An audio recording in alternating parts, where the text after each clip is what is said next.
नमस्कार दोस्तों, तो कैसे हैं आप सब। मैं उम्मीद करता हूं आप सभी अच्छे होंगे, स्वस्थ होंगे। माय डियर फ्रेंड्स, तो आज की इस वीडियो से हम स्टार्ट करने वाले हैं क्लास 12th का इकोनॉमिक्स का टर्म 2 का रिवीजन। जी हां, तो आज स्टार्टिंग करेंगे एक प्यारे से चैप्टर के साथ, एम्प्लॉयमेंट एंड अनएम्प्लॉयमेंट। सबसे पहले इस चैप्टर को डिटेल में डिस्कस करेंगे, इसका रिवीजन करेंगे। उसके बाद इसके जो इंपॉर्टेंट क्वेश्चंस हैं, जो कि आपके टर्म 2 के पॉइंट ऑफ व्यू से इंपॉर्टेंट हैं, सब्जेक्टिव टाइप क्वेश्चंस हैं, वो आपको नेक्स्ट वीडियो में देखने को मिल जाएंगे। तो आइए स्टार्ट करते हैं हमारी आज की वीडियो से। हम रिवीजन करेंगे, कंप्लीट रिवीजन करेंगे एम्प्लॉयमेंट एंड अनएम्प्लॉयमेंट का। तो सबसे पहले अगर देखा जाए, अनएम्प्लॉयमेंट की जो टर्म है काफ़ी इंपॉर्टेंट है।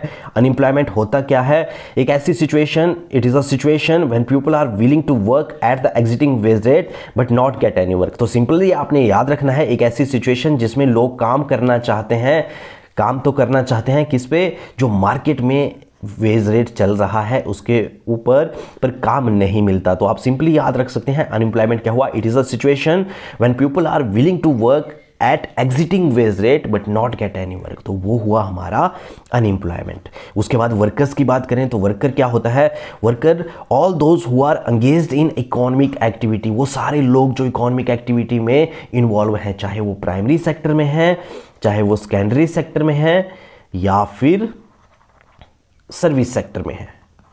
वो सारे लोग जो कहीं ना कहीं इन्वॉल्व हैं इकोनॉमिक एक्टिविटीज़ में, वो कौन हुए? वो हुए वर्कर। उसके बाद आता है सेल्फ एम्प्लॉयड वर्कर।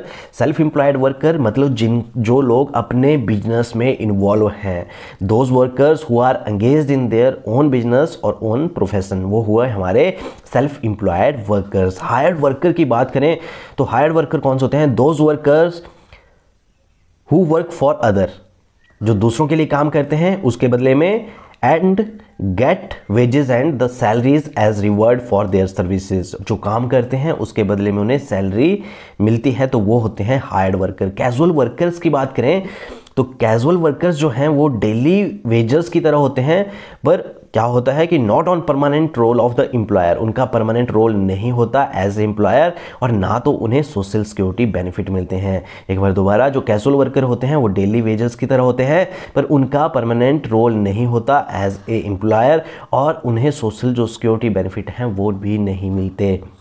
उसके बाद रेगुलर वर्कर्स की बात करें, workers are hired on regular basis and are on permanent payroll of their employees and इन्हें क्या होता है? जो सोशल सिक्योरिटी बेनिफिट हैं वो भी मिलते हैं। तो रेगुलर वर्कर्स क्या होते हैं? सरकारी एम्प्लॉय होते हैं जिन्हें रेगुलर बेसिस पे हायर किया जाता है, परमानेंट रोल होता है, और साथ में सोशल सिक्योरिटी जो बेनिफिट हैं वो भी मिलते हैं, वो होते हैं हमारे रेगुलर वर्कर्स। उसके बाद अगर बात करें लेबर सप्लाई की, एक इंपॉर्टेंट कॉन्सेप्ट है लेबर सप्लाई। तो क्या है? Amount of labour that the workers are willing to offer corresponding to different wages rate. तो वो हुआ लेबर सप्लाई। लेबर फोर्स की अगर बात करें तो लेबर फोर्स क्या होता है? Number of persons actually working और willing to work at the existing wage rate. मतलब जो ऑलरेडी काम कर रहे हैं प्लस जो काम करना चाहते हैं एग्जिटिंग वेज रेट पे, उन सबको मिला के क्या हुआ हमारा? Labour force. तो आप लिख सकते हैं यहां पे कि लेबर फोर्स हुआ हमारा persons working plus person seeking और अवेलेबल फॉर वर्क, और अवेलेबल फॉर वर्क। इसका क्या मतलब हुआ कि number of persons actually working, कि जो ऑलरेडी काम कर रहे हैं, पर्सन वर्किंग, प्लस उसके साथ ऐसे लोग जो एग्जिटिंग वेज रेट पे काम करना चाहते हैं, persons available for work at existing wage rate, वो हुआ हमारा लेबर फोर्स। वर्क फोर्स की बात करें, एक इंपॉर्टेंट कॉन्सेप्ट है वर्क फोर्स का, number of persons actually working and does not account for those who are willing to work. तो वर्क फोर्स एक सिंपल सी अगर लैंग्वेज में बात करें तो क्या हुआ? The number of persons who are actually employed at a particular time, तो उसे बोला जाएगा वर्क फोर्स। कि एक पर्टिकुलर टाइम में कितने लोग काम कर रहे हैं। The number of persons who are actually employed at a particular time are known as work force. ये इंक्लूड करता है, it includes all those persons who are actually engaged in productive activity. वो सारे लोग जो इकोनॉमिक एक्टिविटीज में involve हैं, वो सारे किस में आएंगे? वर्क फोर्स में। उसके बाद आता है हमारा जॉबलेस ग्रोथ। एक इंपॉर्टेंट टर्म है जॉबलेस ग्रोथ की। तो जॉबलेस ग्रोथ जनरली होता क्या है? It is defined as a situation where GDP grows faster than the employment opportunities. एक बार दोबारा, यहाँ पढ़ लेते हैं क्या लिखा है। Jobless growth is a situation when the level of output in the economy tends to rise, है ना। एक साइड क्या होता है कि लेवल ऑफ आउटपुट तो इंक्रीज होता है, पर दूसरी साइड जो एम्प्लॉयमेंट है वो इंक्रीज नहीं होता। तो सिंपली हम बोल सकते हैं कि क्या है, it is a defined as a situation where GDP grows faster than the employment. GDP grows, जो हमारी जीडीपी है वो इंक्रीज होगी एम्प्लॉयमेंट से ज़्यादा। इतना एम्प्लॉयमेंट इंक्रीज नहीं होगा जितनी जीडीपी इंक्रीज होगी। और ये कैसे जीडीपी इंक्रीज होगी, जब इसमें टेक्नोलॉजी का यूज़ किया जाएगा। तो ऐसी सिचुएशन को क्या बोला जाएगा, जॉबलेस ग्रोथ, जिसमें क्या है, GDP increase faster than employment. GDP increase faster than employment, उसे बोला जाएगा जॉबलेस ग्रोथ। और जो ये जीडीपी इंक्रीज होगी ये कैसे होगी, टेक्नोलॉजी से। उसके बाद size of workforce in India. अब ये डाटा आपको याद रखना पड़ेगा, माय डियर फ्रेंड्स। क्या है, India has a workforce of nearly 47.3 crore of person. ये आपने याद रखना है कि इंडिया की वर्कफोर्स कितनी है, करीबन 47 करोड़ पर्सनस है। और इसमें क्या लिखा है, about 70% of the workforce of the male workers and only 30% are female workers। अब इसमें अगर देखा जाए 47 करोड़ में 70% जो हैं हमारे वो मेल वर्कर हैं, 30% क्या हैं, फीमेल वर्कर्स हैं। और nearly 75% of the workforce found in rural areas and urban workforce is only 24%। अब ये भी डाटा इंपॉर्टेंट है। ये सारा size of workforce in India का जो डाटा है ये आपके एग्जामिनेशन के पॉइंट ऑफ व्यू से काफ़ी इंपॉर्टेंट है माय डियर फ्रेंड्स। आपने इस डाटा को अच्छे से राइट डाउन करना है और इसको पेपर में प्रेजेंट करना है, क्योंकि ये वर्कफोर्स का डाटा है, इंपॉर्टेंट क्वेश्चंस है, आ सकता है। तो आपने पूरा ध्यान रखना है कि नियरली क्या है, 75% जो लोग हैं हमारे भारतीय लोग हैं वो कहाँ रहते हैं, वो गांव में रहते हैं। 25% जो लोग हैं वो शहरों में रहते हैं। Female workforce in rural area is nearly 25%। अगर बात करें रूरल एरियाज़ की तो जो फीमेल वर्कफोर्स है वो कितनी है, 25% है, while it is only 20% in urban area. और शहरों में कितनी है, 20%। उसके बाद आता है rate of participation in India, rural urban male female rate of participation. My dear friends, काफ़ी इंपॉर्टेंट टॉपिक है, तो ये डाटा भी काफ़ी इंपॉर्टेंट है। Rate of participation for the urban area is about 33.9% in 2017-18। और क्या हुआ, rate of participation for the rural area में कितना है, 35% इन 2017-18। तो इस तरीके से आपने लिखना है, अर्बन में कितना है पार्टिसिपेशन रेट, 33.9% 2017-18 में, और रूरल में कितना है, 35%। और डेट जो है, ईयर जो है वो आपका सेम रहेगा। In urban area rate of participation is about 53% of man and 14.2% for women. ये भी आपने ध्यान रखना है। और अगर बात करें इन rural areas, rate of participation is about 51.7% of the man and 17.5% for women. तो ये जो डाटा है ये काफ़ी इंपॉर्टेंट है, ये आपने राइट डाउन कर लेना है और ये आपने अपने पेपर में रिप्रेजेंट करना है। आपको इस यहाँ से क्वेश्चंस आएगा, क्योंकि आपके 3 चैप्टर्स पूछे जाएंगे। 3 चैप्टर्स पूछे जाएंगे आपके, एम्प्लॉयमेंट एंड अनएम्प्लॉयमेंट हो गया, इंफ्रास्ट्रक्चर हो गया, उसके बाद इन्वायरमेंट एंड सस्टेनेबल डेवलपमेंट हो गया। ये 3 चैप्टर पूछे जाएंगे 12 मार्क्स के लिए।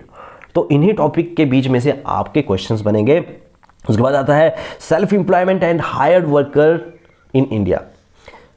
तो इसमें भी डाटा आपने याद रखना है। अर्बन वर्कर्स की बात करें तो hired workers 61% and self employed 38%।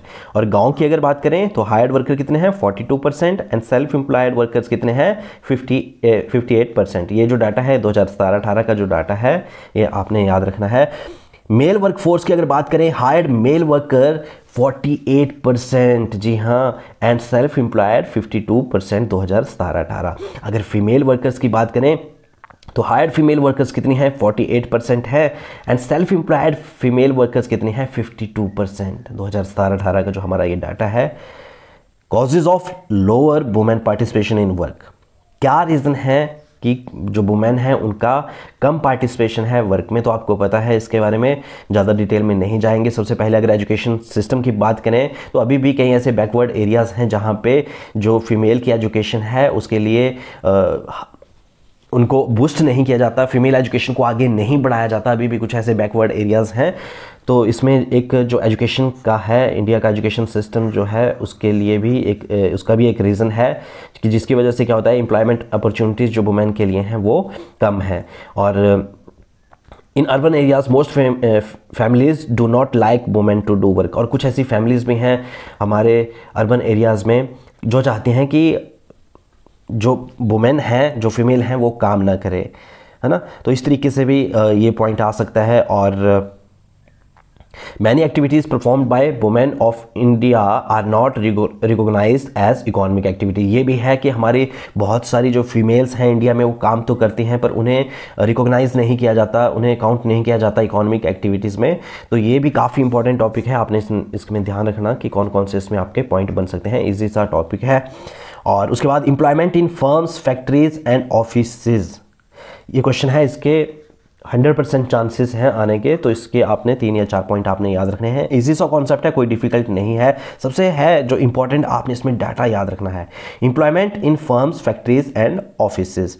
तो इसमें देखा जाए कि हमारे 7 से 8 ऐसे 8 डिफरेंट इंडस्ट्रीज डिवीज़न किए हैं, जैसे कि एग्रीकल्चर हो गया, माइनिंग एंड क्वेरिंग हो गया, मैन्युफैक्चरिंग हो गया, electricity, gas and water supply हो गया, कंस्ट्रक्शन हो गया, ट्रेड हो गया, ट्रांसपोर्ट एंड स्टोरेज हो गया, सर्विसेज हो गया। तो ये आती हैं हमारी employment in firms, factories and offices. और तो इन्हें क्या किया गया है, 3 जो हमारे मेजर सेक्टर हैं, प्राइमरी सेक्टर्स है, सेकेंडरी सेक्टर है और सर्विस सेक्टर है, उनमें इनको क्या किया है, उनमें इनको क्लब किया है।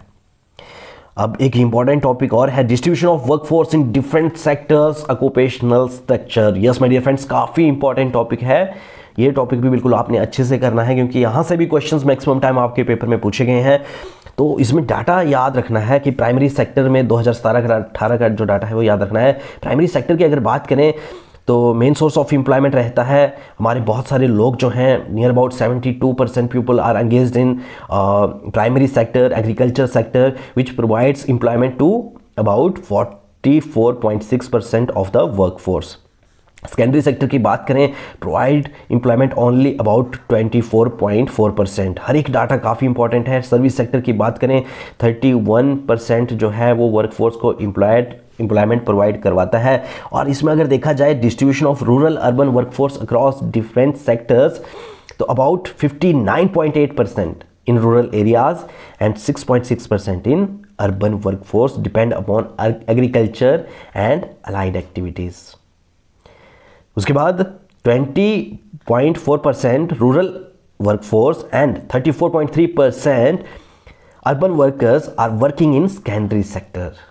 और उसके बाद अगर बात करें हमारे सर्विस सेक्टर की, तो 19.8% rural workforce and 59.1% urban workers are working in tertiary sector. तो ये आपने ध्यान रखना है, ज़्यादा डिफिकल्ट नहीं है। इसको राइट डाउन करें, अच्छे से रिवाइज करें। जितना आप रिवीजन करेंगे उतना जो आपकी चीज़ें हैं वो आपको याद होती जाएंगी।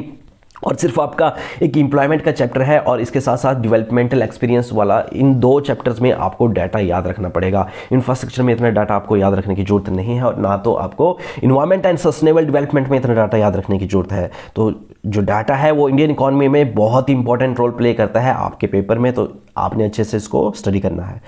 Distribution of male female workforce across different sectors. Male and female की अगर बात करें तो A huge percentage of female workforce engaged in primary sector। बहुत सारी हमारी जो फीमेल वर्कर्स हैं वो एग्रीकल्चर सेक्टर में काम करती हैं, 57.1%, and about 40.7% are employed in that sector 2017-18। 17.7% की अगर बात करें female workforce and 26.5% male workers are working in secondary sector. तो इसमें मेल एंड फीमेल दोनों के बारे में बताया है। Nearly 25.2% female workforce and 32.8% male workforce are working in tertiary sector. Service sector में कितने 25% फीमेल हैं और 32.8% जो है मेल है सर्विस सेक्टर में। जॉबलेस ग्रोथ का जो कॉन्सेप्ट है काफ़ी इंपॉर्टेंट है, हमने ऑलरेडी डिस्कस कर लिया है, जिसमें क्या होगा, एक साइड आपकी GDP is increase, faster than employment. आपकी जीडीपी इंक्रीज होगी, इतना आपका एम्प्लॉयमेंट इंक्रीज नहीं होगा, और जो ये जीडीपी इंक्रीज होगी ये होगी due to increase in the technology, technology के इंक्रीज होने के कारण। तो jobless growth lead to chronic unemployment even when there is a rise in GDP. During the recent past, GDP of India grew positive and higher than the employment growth. हमारे कुछ time से हमारी GDP increase हुई है, पर हुई है due to increase in technology, जिसकी वजह से क्या है, जो क्रॉनिक अनएम्प्लॉयमेंट है वो देखने को मिलती है। तो इसके बाद हमारा जो टेक्नोलॉजी से रिलेटेड क्वेश्चन है कि टेक्नोलॉजी इंक्रीज़ हो रही है और एम्प्लॉयमेंट जो है वो लेस इंक्रीज़ हो रहा है। तो इसमें आपको पता है कि जो हाईजैक किया है वो मल्टीनेशनल कंपनीज से किया है। मल्टीनेशनल कंपनीज जो है achieving high growth through efficient use of technology, technology का यूज़ किया जा रहा है रेदर देन मैन पावर, है ना, लेबर का यूज़ नहीं किया जा रहा। जो हाई टेक्नोलॉजी है उसका यूज़ किया जा रहा है, एक साइड से स्विच ऑन किया जाता है और प्रोडक्शन स्टार्ट हो जाती है। इस तरीके की आजकल की टेक्नोलॉजी है, जिसकी वजह से क्या है कि जॉबलेस ग्रोथ जो है वो देखने को मिल रही है। Result growth is moving faster than opportunities for employment. हमारी जो ग्रोथ है वो तो इंक्रीज़ हो रही है, जीडीपी तो इंक्रीज़ हो रही है, पर हमारी एम्प्लॉयमेंट इंक्रीज़ नहीं हो रही। जो जीडीपी इंक्रीज हो रही है ये हो रही है due to increase in the technology. Casualisation of workforce काफ़ी इंपॉर्टेंट टॉपिक है। तो इसमें जनरली होता क्या है, it is refers to a situation when the percentage of casually hired worker in the total workforce tends to rise over time. The distribution of workforce in different status indicate that over the last 4 decades 1972 से लेकर 2012 तक people have moved from self-employed and regular salaried employed to casual wage work, है ना। self-employed continues to be the major employment provider। जी हाँ, scholars call the process of moving from self-employed and regular salaried employed to casual wage worker as casualization of workforce। और अगर distribution of workers by category of employment की अगर बात करें तो self employment आता है, रेगुलर वर्कर्स आता है, कैजुअल वर्कर्स आता है। तो ये होता है कैजुअलाइजेशन ऑफ वर्कर। अगर कैजुअलाइजेशन एंड इनफॉर्मलाइजेशन ये दो चीज़ें हैं हमारी। कैजुअलाइजेशन जो है वो एक ऐसी सिचुएशन है when the percentage of casually hired worker in the total workforce tends to rise over time. जब हमारी जो टोटल वर्कफोर्स है उसमें जो कैजुअल वर्कर है वो इंक्रीज होते हैं। और इनफॉर्मलाइजेशन में क्या होता है, एक ऐसी situation when the people to find employment more in informal sector. जब लोग, हमारी जो ज़्यादा वर्कफोर्स है वो फाइंड करेगी एम्प्लॉयमेंट किसमें, इनफॉर्मल सेक्टर में, तो वो हुआ इनफॉर्मलाइजेशन ऑफ वर्कफोर्स या employment. Situation where percentage of workforce in the formal sector tends to decline, that the informal sector tend to rise। informal sector में जो लोगों की संख्या है वो इंक्रीज होने लगती है, वो हुआ informalisation of workforce. Formal workers कौन से हुए, फॉर्मल हुए वर्क इन ऑर्गेनाइज सेक्टर, जो ऑर्गेनाइज सेक्टर में काम करते हैं, जिन्हें सोशल सिक्योरिटी बेनिफिट मिलते हैं, और can form trade unions, are protected by labour law, जिनके लिए लेबर लॉ भी बनाए गए हैं। इनफॉर्मल क्या होते हैं, जो अनऑर्गेनाइज सेक्टर में काम करते हैं, जिन्हें सोशल सिक्योरिटी जो बेनिफिट है वो नहीं मिलता, are not protected by various labour law. बहुत सारे ऐसे लेबर लॉज हैं जिनसे वो प्रोटेक्ट नहीं है। रूरल एंड अर्बन अनएम्प्लॉयमेंट की बात करें, nature of unemployment in India की बात करें, तो सबसे पहले आता है, ये अब इंपॉर्टेंट होने वाला है, क्योंकि जो टाइप्स ऑफ अनएम्प्लॉयमेंट है काफ़ी इंपॉर्टेंट टॉपिक है। आपको नॉलेज होनी चाहिए कि कौन कौन सी हमारी टाइप होते हैं अनएम्प्लॉयमेंट की। सबसे पहले अगर बात करें डिस्गाइज्ड अनएम्प्लॉयमेंट की, डिस्गाइज्ड अनएम्प्लॉयमेंट काफ़ी इंपॉर्टेंट आपकी टर्म रहती है डिस्गाइज्ड अनएम्प्लॉयमेंट की। तो सिंपली डिस्गाइज्ड अनएम्प्लॉयमेंट होती क्या है, more people are working than required. Yes my dear friends, more people are working than required. ज़्यादा लोग काम कर रहे हैं, इतने ज़्यादा लोगों की जरूरत नहीं है। जैसे ये हमारे पास एक पीस ऑफ लैंड है, इसमें काम कर रहे हैं 6 लोग, पर इसमें अगर 4 लोग काम कर रहे हैं 6 वर्कर्स, पर अगर इसमें 4 लोग भी काम करते तो काम अच्छे से हो जाता। तो डिस्गाइज्ड अनएम्प्लॉयमेंट क्या होती है, more people are working than required. जरूरत थी 4 लोगों की, काम कर रहे हैं 6 लोग।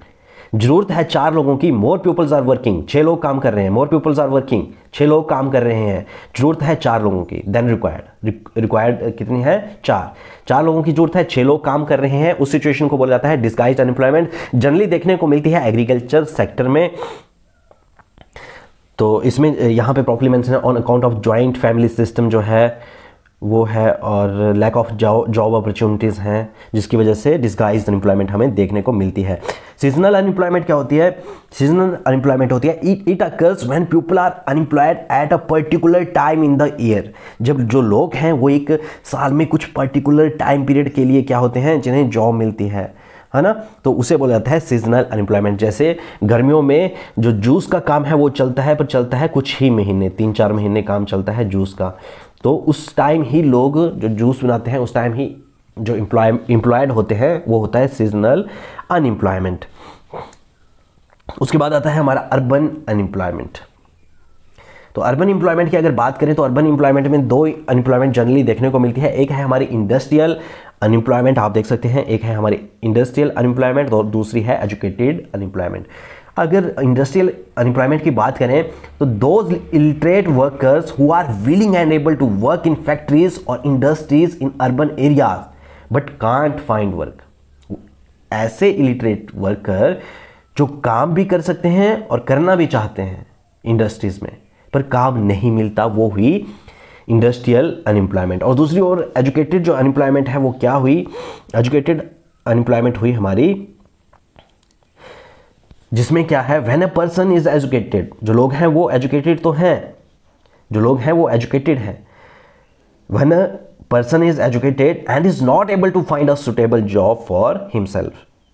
जो लोग हैं वो एजुकेटेड हैं पर अपने लिए जब वो सुटेबल जॉब नहीं फाइंड आउट कर पाते तो उसे बोला जाता है एजुकेटेड अनएम्प्लॉयमेंट, है ना। This also occurs when there is a large number of graduates और post graduates and limited job opportunities. बहुत सारे हमारे ग्रेजुएट हैं, पोस्ट ग्रेजुएट्स हैं, पर जो जॉब्स हैं वो लिमिटेड है ना, तो वो होती है educated unemployment. Education system in India is not job oriented. हमारे भारत में जो एजुकेशन सिस्टम है वो जॉब ओरिएंटेड नहीं है, जिससे की वजह से क्या है, increase in the size of educated labours force. और common types of unemployment across rural and urban की अगर बात करें तो आती है हमारी ओपन अनएम्प्लॉयमेंट होगी, उसके बाद फ्रिक्शनल अनएम्प्लॉयमेंट होगी, स्ट्रक्चरल अनएम्प्लॉयमेंट होगी, अंडर अनएम्प्लॉयमेंट होगी। तो स्टेप बाय स्टेप सभी डिस्कस करेंगे। सबसे पहले अगर बात करें ओपन अनएम्प्लॉयमेंट की, काफ़ी इंपॉर्टेंट है और बिल्कुल ईजी सा कॉन्सेप्ट है ओपन अनएम्प्लॉयमेंट। तो ओपन अनएम्प्लॉयमेंट क्या होती है? The worker are able to work and are also willing to work but there is no work. Open unemployment खुली बेरोजगारी होती है जिसमें वर्कर जो है काम भी कर सकता है, काम भी करना चाहता है, पर क्या होता है, उसे काम नहीं मिलता, तो वो होता है ओपन अनएम्प्लॉयमेंट। इसके ऊपर मैं एक अलग से टाइप्स ऑफ अनएम्प्लॉयमेंट के ऊपर एक अलग से वीडियो आपको बनाऊंगा। और स्ट्रक्चरल अनएम्प्लॉयमेंट की अगर बात करें तो क्या होती है? Due to technical change rather than fluctuation in supply and demand. जिसमें क्या होता है कि जब टेक्नोलॉजी का यूज़ किया जाता है, टेक्नोलॉजी के यूज़ करने से जो अनएम्प्लॉयमेंट क्रिएट होती है, change in technology, change in pattern of demand, लोगों की डिमांड जो है वो चेंज होती है, तो उससे क्या बोला जाता है? उसे बोला जाता है structural unemployment occurs due to structural change in the economy. Structural change क्या हुआ? Structural change are broadly two types, change in technology का चेंज हुआ और उसके साथ साथ जो लोगों की डिमांड थी वो भी उस पैटर्न का भी चेंज हुआ। और उसके बाद अंडर अनएम्प्लॉयमेंट की बात करें, situation in which a worker does not get a full time job, है ना, जिसमें फुल टाइम जॉब नहीं मिलती। He remains unemployed for some month in the year और सम अर्स एवरी डे। कुछ महीने और कुछ दिन के घंटों में फ्री रहता है। Under employment is two kinds, जिसमें आती है हमारी विजुअल अनएम्प्लॉयमेंट और इनविजुअल अनएम्प्लॉयमेंट। उसके बाद आता है फ्रिक्शनल अनएम्प्लॉयमेंट, काफ़ी इंपॉर्टेंट है। When the workers moving from one job to another job, ठीक है, जब लोग शिफ्ट करते हैं एक जॉब से दूसरी जॉब में, तो फ्रिक्शनल जो अनएम्प्लॉयमेंट है वो क्रिएट होती है। उसके बाद साइक्लिकल अनएम्प्लॉयमेंट की बात करें तो साइक्लिकल अनएम्प्लॉयमेंट होती है हमारी it occurs owing to cyclical fluctuation in the economy. जब बूम एंड डिफ्लेशन की कंडीशन होती है एक मार्केट में, जब हमारी बूम एंड डिफ्लेशन की कंडीशन होती है, तो उस सिचुएशन में जो अनएम्प्लॉयमेंट क्रिएट होती है वो होती है साइक्लिकल अनएम्प्लॉयमेंट, है ना। उसके बाद हमारा causes of unemployment in India है। तो क्या रीज़न है अनएम्प्लॉयमेंट के हमारे इंडिया में? सबसे पहले हाई पॉपुलेशन ग्रोथ है। जो पॉपुलेशन ग्रोथ है वो बहुत फास्ट से, तीव्र गति से इंक्रीज़ हो रही है। स्लो इकोनॉमिक ग्रोथ, जो इकोनॉमिक ग्रोथ है वो कम है, और as compare to the population growth. Joint family system है। Agriculture is a seasonal occupational, जो एग्रीकल्चर है वो सीजनल के लिए है। और जो हमारा एजुकेशन सिस्टम है वो भी इतना डेवलप नहीं है, एक तरीके से फेलियर रहा है। Decay of cottage and small industries है, लिमिटेड मोबिलिटी ऑफ लेबर है। तो इस तरीके से हमारे causes of unemployment in India है। इकोनॉमिक एंड सोशल अगर कॉन्सिक्वेंसेज की बात करें तो काफ़ी आते हैं। इकोनॉमिक कॉन्सिक्वेंसेज का तो आपको पता है, जैसे लॉस ऑफ आउटपुट है, लो कैपिटल फॉर्मेशन है। लो कैपिटल फॉर्मेशन मतलब कम इन्वेस्टमेंट कंट्री में किया जा रहा है, लो प्रोडक्टिविटी है, non utilization of man power, जो हमारी मैन पावर है, जो हमारी लेबर फोर्स है, उनका प्रॉपर यूटिलाइजेशन नहीं किया जा रहा। और उसके बाद suggestion to solve the problem of unemployment. और सोशल की बात करें, लो क्वालिटी है ना। और उसके बाद क्लास स्ट्रगल है, ग्रेटर इनक्वालिटी, हमारे इंडिया में जो इनक्वालिटी है वो भी एक मेन रीज़न है इसका।